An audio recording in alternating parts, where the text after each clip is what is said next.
اعوذ باللہ من الشیطان الرجیم بسم اللہ الرحمن الرحیم ربی اشرح لی صدری ویسر لی امری واحلل عقدۃ من لسانی یفقہوا قولی۔ سورہ الفجر۔ سورہ الفجر شروع کرنے سے پہلے میں ایک بات شیئر کروں گی۔ گلوکوما آنکھوں کی ایک ایسی بیماری ہے جس میں انسان کی آنکھیں جو ہیں اگر وہ ٹائم پہ نہ پکڑا جائے تو اندھی ہو جاتی ہیں، اس کی نظر بند ہو جاتی ہے۔ اسی طرح اگر انسان جو ہے وہ اپنے دل کو جو انسان قرآن نہیں پڑھتا، ایک وقت آتا ہے کہ اس کا دل جو ہے وہ اندھا ہو جاتا ہے، پھر اس میں کوئی بات نہیں جاتی اور نہ کوئی بات اثر کرتی ہے۔ والفجر، قسم ہے فجر کی۔ فجر کے نمودار ہونے کے وقت کی اہمیت بتائی جا رہی ہے یہاں پہ کہ اس وقت غفلت سے سوئی ہوئی ساری دنیا کو بیداری کا پیغام ملتا ہے۔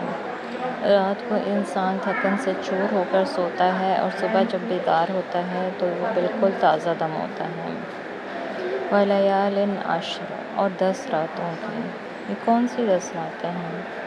یہاں پہ رمضان کا آخری عشرہ لیا گیا ہے جس میں لیلۃ القدر ہوتی ہے، اور بعض مفسرین نے فجر سے عام فجر نہیں بلکہ یوم النحر یا عید الاضحیٰ کی فجر مراد لی ہے، اور 10 راتوں سے مراد ذی الحجہ کے 10 راتیں ہیں، اور یہ دونوں قسم کی 10 راتیں بڑی فضیلت والی ہیں اور اپنی اپنی جگہ بڑی اہم ہیں۔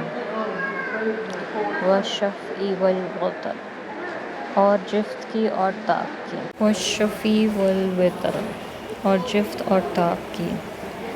شفیع ان چیزوں کو کہتے ہیں جن میں نر اور مادہ کی تمیز نہیں، اور شفیع کے معنی ایک چیز کو ایسی چیز جیسے دوسری چیز سے ملا دینا، اور اس طرح کر کے دو ملی ہوئی چیزوں کو شفیع کہتے ہیں، اور جس کے ساتھ اس جیسی چیز نہ ہو اسے وتر کہتے ہیں۔ وتر کی بہترین مثال خود اللہ سبحانہ وتعالیٰ کی ذات ہے، اور نمازوں میں اس کی مثال نماز مغرب کے فرض ہیں اور عشاء کے آخر میں وتر کی نماز، اور وتر کی نماز کو وتر اس لیے کہا جاتا ہے کہ وہ جتنے بھی پڑھے جائیں، مثلاً 3 وتر، 5 وتر، 7 وتر، وہ وتر ہی رہیں گے، اور وتر حقیقتاً ایک ہی رکعت ہے۔ اب اس کے ساتھ جتنے بھی جفت نفل پڑھے جائیں گے، ایک وتر ان سب کو وتر بنا دے گا۔ جیسے کہ آپ نے 2 وتر پڑھے اور پھر اس کے بعد 2 نفل پڑھے اور پھر آپ نے اس کے ساتھ ایک وتر ملا دیا تو وہ وتر بن گیا۔ جیسے 7 کے وتر ہونے کا مطلب یہ ہوتا ہے کہ 6 کے تو 3 جوڑے بن گئے اور 7واں وتر نے مل کے سب کو وتر بنا دیا۔ کائنات میں اکثر اشیاء میں تو نر اور مادہ کی تقسیم پائی جاتی ہے، اور جن میں نہیں پائی جاتی ان کے بھی زوج ہوتے ہیں، یعنی ان کے بھی جوڑے ہوتے ہیں، جیسے جوتی کا ایک پاؤں دوسرے پاؤں کا جوڑا ہے، اور یہ دونوں اکٹھے ہو گئے تو یہ شفیع بن گئے۔ اور بعض ایسی چیزیں ہیں جن کی کوئی مثال نہیں ہوتی، ایسی چیزوں کو ہم وتر کہتے ہیں، اور یہ اپنی جگہ ایک خاص اہمیت رکھتی ہیں۔ واللیل اذا یسر، اور رات کی جب وہ گزر جائے۔ یسری کا لفظ رات کو چلنے کے لیے مخصوص ہے، رات کو سفر کرنا، اور ساریہ جو ہے وہ رات کو سفر کرنے والی چھوٹی سی جماعت کو کہتے ہیں، اور اسری کے معنی کسی دوسرے کو رات کے وقت سیر کرانا، لے چلنا یا سفر کرانے۔ اس لحاظ سے اس کا ایک تو معنی یہ ہوگا کہ اس رات کی قسم جب رسول اللہ صلی اللہ علیہ وسلم نے معراج کا سفر کیا، اور دوسرا معنی یہ ہے کہ رات کی قسم جب وہ خود جانے لگے یا رخصت ہونے لگے۔ اس لحاظ سے ان آیات میں ایک ہی وقت دو طرح کے انداز بیان سے تعبیر کیا گیا ہے، یعنی رات کے رخصت ہونے کا وہی وقت ہوتا ہے جب وہ پھوٹتی ہے یا سحر جو ہے وہ نمودار ہوتی ہے۔ حل فی ذلک قسم لذی حجر، ان باتوں میں اہل عقل کے لیے ضرور ایک باریک قسم ہے۔ حجر کا مطلب ہے پتھر، اور ہر ٹھوس اور سخت چیز جو آڑ کا کام دے سکے اس کو حجر کہتے ہیں، اور عقل کو بھی حجر کہتے ہیں، وہ اس لحاظ سے کہ وہ بھی ہر اس چیز کو جو نقصان دہ ہو روک دیتی ہے، اور ذی ہجر یعنی صاحب عقل یا عقل مند، عقل والے لوگ۔ اور اس آیت کا دوسرا ترجمہ یوں بھی کیا جا سکتا ہے، کیا یہ عقل مندوں کے نزدیک قسم کھانے کے لائق نہیں؟ مطلب دونوں صورتوں میں ایک ہی نکلتا ہے، یعنی مذکورہ اشیاء اس نظام کائنات کے نہایت اہم اجزاء میں سے ہیں اور اپنے اپنے مقام پر بڑی اہمیت کی حامل ہیں۔ پھر کیا وہ ہستی جو ایسا نظام کائنات چلا رہی ہے عالم آخرت کو وجود میں نہ لا سکے گی؟ یعنی اللہ تعالیٰ آخرت کو قائم نہیں کر سکے گا؟ ان ساری چیزوں کی قسم کھا کر اللہ تعالیٰ یہ پوچھ رہے ہیں کہ کیا میں قیامت کو نہیں قائم کر سکتا؟ أَلَمْ تَرَ كَيْفَ فَعَلَ رَبُّكَ بِعَادٍ، کیا آپ نے دیکھا نہیں کہ آپ کے پروردگار نے عاد کے ساتھ کیسا سلوک کیا تھا؟ ارم ذات العماد، اور اونچے ستونوں والے عاد، ارم کے ساتھ۔ یہاں پہ قوم عاد کا ذکر ہے۔ سب سے پہلے اللہ تعالیٰ نے قوم عاد کا ذکر کیا اس صورت میں، جن کو عاد اولا بھی کہا جاتا ہے، یعنی سب سے پہلے والے عاد، اور عاد ارم بھی۔ عاد ارم وہ اس لحاظ سے ہیں کہ ارم بن سام بن نوح کی اولاد تھے، اور ذات العماد کی کئی توجیہیں بیان کی گئی ہیں۔ ایک یہ کہ وہ خود بہت بلند اور بالا اور قد و قامت رکھتے تھے، اور دوسرا یہ کہ بلند بالا عمارتیں بنانے کا آغاز انہوں نے ہی کیا تھا۔ تیسرا یہ کہ جب وہ سفر کرتے تھے تو اپنے خیمے نصب کرنے کے لیے بہت اونچی اور مضبوط لکڑیاں استعمال کرتے تھے، جیسے وہ ستون ہیں۔ کیا آج کل کے زمانے میں لوگ اس طرح کے اونچے اونچے بلند اور بالا گھر بنانا پسند کرتے ہیں؟ اور اگر کرتے ہیں تو ہم اس کو اپنے آپ سے بھی ریلیٹ کر سکتے ہیں۔ التی لم یخلق مثلها فی البلاد، جن کے مانند کوئی قوم دنیا کے ممالک میں پیدا نہیں کی گئی۔ وہ اتنی بلند قامت، قد و قامت، ان کا قد بہت بلند تھا، زور آور اور مضبوط قوم تھی زمین پر، کہ اس کی جیسی قوم کہیں موجود نہیں ہے، نہ تھی نہ ہے۔ دوسرا مطلب یہ ہے کہ اس دور میں ساری دنیا میں انہی کا ڈنکا بجتا تھا، کوئی دوسری قوم ان کی ٹکر کی موجود نہ تھی۔ یہ لوگ بھی آخرت کے منکر تھے اور اللہ کو نہیں مانتے تھے۔ ان پر سخت ٹھنڈی اور تیز آندھی کا عذاب آیا جس نے انہیں تہس نہس کر کے رکھ دیا۔ اگر آپ کے علاقے میں آندھیاں چلتی ہوں اور وہ بھی بہت سخت ٹھنڈی ہواؤں کے ساتھ، تو آپ یہ دیکھیں گے کہ آپ اس میں ایک سیکنڈ کے لیے بھی کھڑے نہیں ہو سکتے۔ وَثَمُودَ الَّذِينَ جَابُوا الصَّخْرَ بِالْوَادِ، اور سمود کے ساتھ کیا سلوک کیا جنہوں نے وادی میں چٹانیں تراشی تھیں۔ اب دوسری قوم کا ذکر آ رہا ہے، قوم سمود کا، جسے عاد ثانی بھی کہا جاتا ہے۔ یہ ماہر سنگ تراش تھے، یعنی پہاڑوں کے اندر اپنے مکان تو کیا، شہروں کے شہر تراش کر بناتے تھے۔ ان لوگوں کا جو گھر تھا وہ وادی قرا تھا، جو مدینہ اور تبوک کے راستے پر پڑتا ہے۔ یہ بھی آخرت کے منکر تھے۔ اللہ نے انہیں زلزلے اور چیخ کے عذاب سے تباہ کر دیا۔ زلزلہ اتنا شدید تھا کہ ان کے پتھروں کے مکانوں میں دراڑیں اور شگاف پڑ گئے، پھر ان میں بہت سے مکان پہاڑ کے بوجھ کی وجہ سے کھنڈر بن گئے، اور وہ خود زلزلے اور چیخ کی تاب نہ لا کر مر گئے۔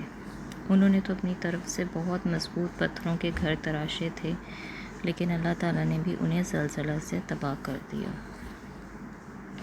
ہمارے شہر میں جب ذرا سا بھی زلزلہ آتا ہے تو ہم کتنے پریشان ہو جاتے ہیں، فوراً ایک دوسرے کا حال پوچھنا شروع کر دیتے ہیں۔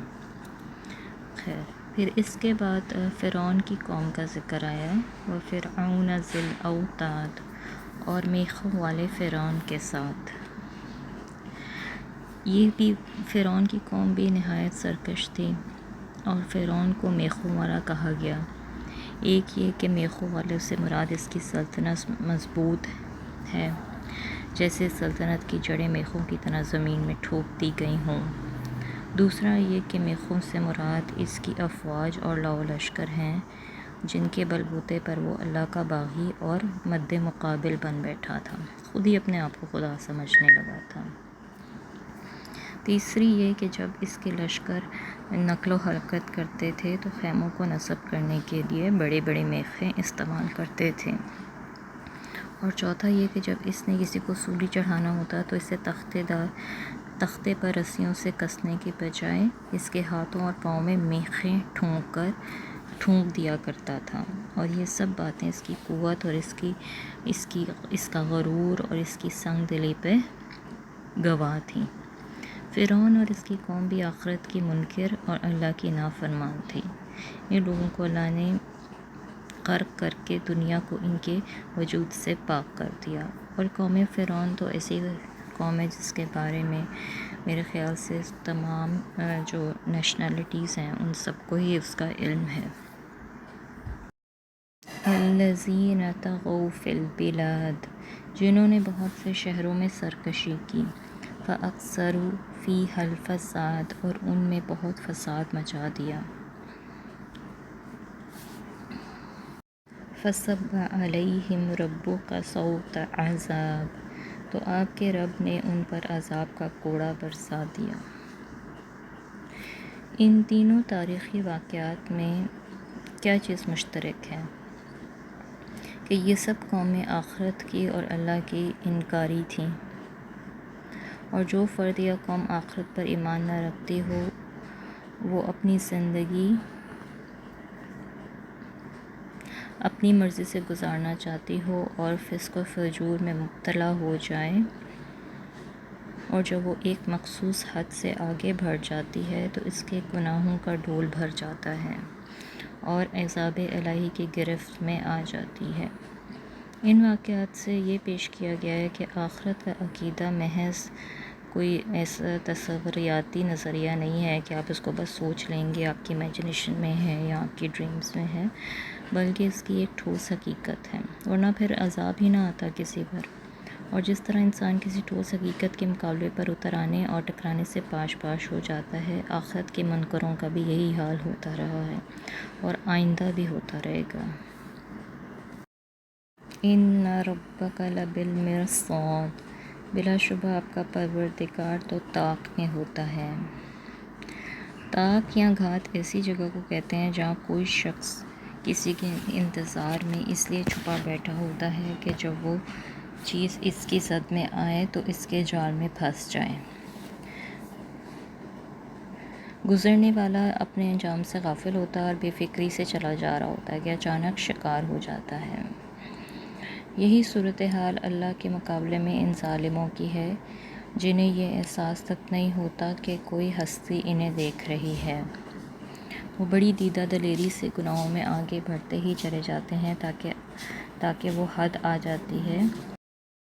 وہ بڑی دیدہ دلیری سے گناہوں میں آگے بڑھتے ہی چلے جاتے ہیں یہاں تک کہ وہ حد آ جاتی ہے جس سے آگے اللہ انہیں بڑھنے نہیں دینا چاہتا۔ پھر کیا ہوتا ہے؟ اچانک ان پر اللہ کا عذاب برس جاتا ہے۔ اگر کسی فرد یا قوم پر دنیا میں ایسا وقت نہ بھی آئے تو ہر شخص کی موت اس کا یقینی وقت ہے۔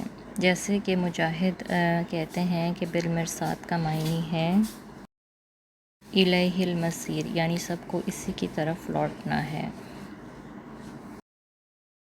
فَأَمَّا الْإِنسَانُ إِذَا مَا ابْتَلَاهُ رَبُّهُ فَأَكْرَمَهُ وَنَعَّمَهُ فَيَقُولُ رَبِّي أَكْرَمَنِ، مگر انسان کا یہ حال ہے کہ جب اس کا پروردگار اسے آزمائش میں ڈالتا ہے اور اسے عزت اور نعمت دیتا ہے تو کہتا ہے کہ میرے پروردگار نے مجھے عزت بخشی۔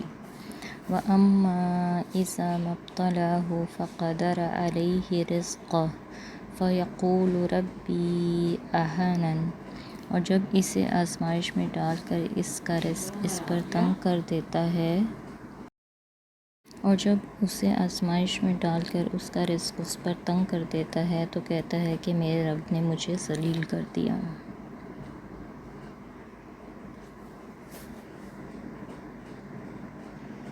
اللہ تعالیٰ انسان کی دونوں طرح سے آزمائش کرتے ہیں، نعمتوں سے بھی اور نعمتوں کی کمی سے بھی۔ جب نعمتیں دی جاتی ہیں اور دولت دی جاتی ہے تو یہ دیکھا جاتا ہے کہ انسان اللہ کی نعمتوں کا شکر کرتا ہے کہ نہیں، اور اس کی تنگی سے بھی کہ آیا انسان ایسے وقت میں صبر سے کام لیتا ہے اور اللہ کی رضا پر راضی ہوتا ہے کہ نہیں۔ مگر مال و دولت کے معاملے میں انسان کی قدریں ہی عجیب اور غلط قسم کی ہیں۔ جب اس پر انعامات کی بارش ہو رہی ہوتی ہے تو وہ یہ نہیں سمجھتا کہ میں آزمائش میں پڑا ہوا ہوں، بلکہ وہ یہ سمجھتا ہے کہ اللہ آج کل مجھ پہ بڑا مہربان ہے۔ اور جب تنگی کا دور آتا ہے اس وقت بھی وہ یہ نہیں سمجھتا کہ میری آزمائش کی جا رہی ہے، بلکہ یہ سمجھتا ہے کہ اللہ نے تو میری توہین کر ڈالی۔ گویا اس کی نظروں میں عزت اور ذلت کا معیار صرف مال و دولت کی کمی بیشی ہے۔ مال و دولت زیادہ ہو تو ایسا آدمی معزز ہے، اور اگر تنگ دست ہو تو وہ ذلیل ہے۔ آج بھی ہمارے ہاں یہی معیار ہے۔ اگر کسی کے پاس مال ہے تو وہ عزت والا ہے، اور جس کے پاس نہیں ہے تو وہ اپنے آپ کو ذلیل سمجھتا ہے۔ کَلَّا بَل لَا تُکْرِمُونَ الْیَتِیمَ، یہ معیار جو ہے ہرگز درست نہیں، بلکہ تم لوگ یتیم سے عزت کا سلوک نہیں کرتے۔ وَلَا تُحَاضُّونَ عَلَىٰ طَعَامِ الْمِسْکِینِ، اور نہ مسکین کو کھانا کھلانے کی ترغیب دیتے ہو۔ وَتَأْکُلُونَ التُّرَاثَ أَکْلًا لَمًّا، اور میراث کا سارا مال سمیٹ کر کھا جاتے ہو۔ وَتُحِبُّونَ الْمَالَ حُبًّا جَمًّا، اور مال سے بہت زیادہ محبت کرتے ہو۔ ہم نے جو یہ عزت اور ذلت دینے کے لیے مال کو بنایا ہوا ہے معیار، تو یہ سراسر غلط بات ہے۔ عزت اور ذلت کا اصل معیار پیسہ اور مال اور دولت نہیں ہے، بلکہ اس کا اعلیٰ اخلاق اور بلند کردار ہونا ہے۔ مگر تمہارا یہ حال ہے کہ مال و دولت ہی کو اپنا معبود سمجھ بیٹھے ہو اور اسی پر مر مٹتے ہو۔ یتیموں اور بیواؤں کی عزت کرنا تو دور کی بات، ان کے پاس اگر کوئی چیز موجود ہو تو اسے بھی اڑا لینے کی کوشش کرتے ہو۔ تمہاری پیسے سے محبت اور بخل کا یہ حال ہے کہ کسی مسکین کی محتاجی دور کرنے کے لیے اسے کچھ دینا یا کھانا کھلانا تو دور کی بات، دوسروں کو ترغیب بھی نہیں دیتے۔ میت کی وراثت سے بیوہ کو، لڑکیوں کو اور بچوں کو سب کو محروم کر دیتے ہو، اور جس کا زور چلتا ہے وہی ساری میراث ہڑپ کر جاتا ہے۔ تمہیں تو بس پیسہ ہی چاہیے ہے، اور اس کے حصول کے لیے ہر جائز اور ناجائز ذریعہ اختیار کرنے پر پہلے ہی سے تیار بیٹھے ہوتے ہو۔ تمہارے لچھن یہ ہوں تو اللہ کے نزدیک تمہاری عزت کیوں ہوگی؟ کَلَّا اِذَا دُقَّتِ الْأَرْضُ دَقًّا دَقًّا، ہرگز نہیں جب زمین کوٹ کوٹ کر برابر کر دی جائے گی۔ یعنی ایسا ہرگز نہیں ہو سکتا کہ تمہاری ایسے کرتوت ہوں اور تمہاری پوچھ بھی نہ ہو، بلکہ ایک وقت ایسا ضرور آنے والا ہے، زمین پر ایک کے بعد ایک زلزلے آئیں گے اور اس کے پہاڑ ریزہ ریزہ ہو جائیں گے، اور سب اونچا نیچا برابر کر دیا جائے گا، اور زمین ایک چٹیل میدان بنا دی جائے گی۔ وَجَاءَ رَبُّكَ وَالْمَلَكُ صَفًّا صَفًّا، اور آپ کا پروردگار آئے گا اس حال میں کہ فرشتے صف بستہ کھڑے ہوں گے۔ یہ آیت بھی کچھ لوگوں کے لیے آزمائش بن گئی ہے، وہ طرح طرح سے اس کی تاویل کرتے ہیں۔ انہیں مشکل یہ پیش آتی ہے کہ اللہ تو ہر جگہ موجود ہے، وہ آئے گا کہاں سے؟ حالانکہ آیت کے الفاظ اتنے واضح ہیں کہ ان میں تاویل کی کوئی گنجائش نظر نہیں آتی۔ ہمارا کام صرف یہ ہونا چاہیے کہ جو کچھ اللہ فرمائے اسے تسلیم کر لیں۔ یہ بھی ہمیں معلوم ہے یہ بھی ہمیں معلوم ہے کہ اللہ تعالیٰ کے ساتھ سات آسمانوں کے اوپر عرش پر ہیں، وہاں سے وہ کیسے آئے گا جیسے اس کی شان کے لائق ہیں، اور اس حال میں آئے گا کہ فرشتے صفیں باندھے قطار در قطار اس کے ساتھ ہوں گے۔ یہی وہ دن ہوگا جب تم لوگوں سے تمہارے اعمال کی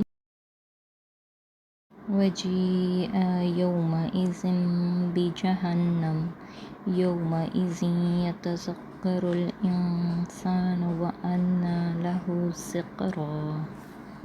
اور جہنم اس دن سامنے لائی جائے گی۔ اس دن انسان نصیحت تو قبول کرے گا، مگر اس وقت اسے نصیحت سے کیا حاصل ہوگا؟ یعنی جب آخرت و جنت اور دوزخ کے منکرین کو جہنم کو اپنی آنکھوں کے سامنے دیکھ لیں گے تو کہیں گے کہ آج ہمیں جو بھی نصیحت کی جائے اور حکم دیا جائے ہم اسے ماننے کو تیار ہیں، مگر اس وقت ان کی فرمان برداری کا کیا فائدہ؟ ان کا ایمان لانا بالغیب نہیں ہے بلکہ بالشہادت ہے، لہٰذا اس کی کچھ قدر و قیمت نہ ہوگی۔ کسی چیز کو دیکھ کر تو ہر کوئی یقین کر ہی لیتا ہے۔ اس دن ایسے لوگ بڑی حسرت سے کہیں گے کاش ہم نے دنیا میں یہ نصیحت قبول کر لی ہوتی اور آج کے دن کے لیے ہم نے بھی کچھ اچھے کام کیے ہوتے۔ یقول یا لیتنی قدمت لحیاتی، کہے گا کاش میں نے اپنی زندگی کے لیے کچھ آگے بھیجا ہوتا۔ فَيَوْمَئِذٍ لَا يُعَذِّبُ عَذَابَهُ أَحَدٌ، پھر اس دن اللہ اسے ایسا عذاب دے گا جیسا کوئی بھی نہیں دے سکتا۔